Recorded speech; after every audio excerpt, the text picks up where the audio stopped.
This is BaseDaKID, the hardcore casual, in association with the Undefeated podcast, proudly sponsored by Disturbing Sports London, and I am delighted to be joined by former unified super welterweight champion and current IBF welterweight champion, Miss GB, Natasha Jonas. Tasha, how are you? I'm good, thank you. Now listen, I know the very last time I spoke to you, I took up about an hour of your time, so I know that I've probably used up my allowance for the year, but I appreciate you for giving me a few more minutes. Quickly, how did this fight come about and how easy was it to sort of get made?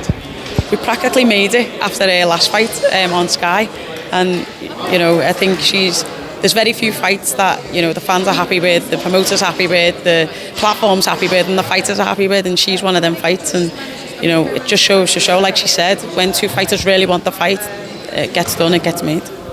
Now, interestingly, this press conference, the subject of 3-minute rounds was brought up. You said that you hadn't heard anything about that.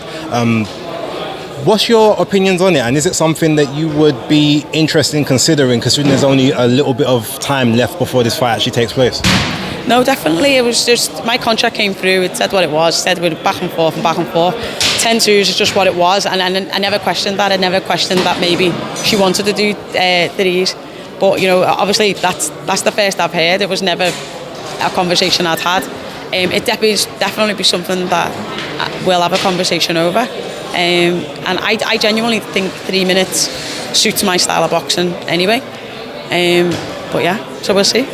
Okay, so with you having to train over Christmas, and I know you've said before it's a little bit more difficult, sparring partners, etc. But with you being at a higher weight than obviously 130, is it almost a bit more enjoyable because you're not having to cut as much? Maybe you can eat a bit more Christmas dinner than usual, or do you still have to be extremely strict?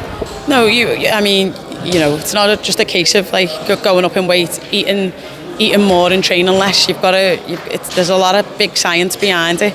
I don't struggle to make 147. I'm naturally, around that weight anyway. So it's going to be an okay Christmas. You know, I'm not going to eat sweets. I'm not going to have the chocolates, but I'm still going to enjoy Christmas. Right, last couple from me. With regards to this fight, Mikaela Mayer, what are her strengths more so than her weaknesses? What are you really having to prepare for to get ready for this fight? Just a good fighter. I'm preparing for every best version of the fighter that she can be. I always do. And yeah, I'll just put my best foot forward. I think she's a good fighter. I think she's got, like I say, good IQ. I think she's got good long range shots, high work rate, and yeah, I'll have to combat that. All right, last two. On the 23rd of September, there was the fight between Jessica McCaskill and Sandy Rand. Now, ignoring the result of that, is one of those possibly a future fight for you to maybe get another belt?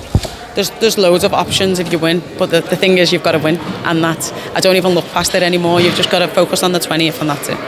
Very last one.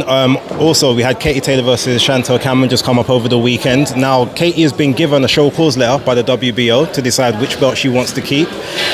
Provided everything goes well on this one, is there any thoughts of possibly trying to move to 140 to be a 3-weight world champion? Potentially, like I say, there's lots of options. You just got to win first, though. Yeah, it's definitely an option, definitely something I'd look into, but I'm focused on fighting Mayer first. Tash, thanks for your time. You're my favourite scout, so I wish you all the best. Nice one.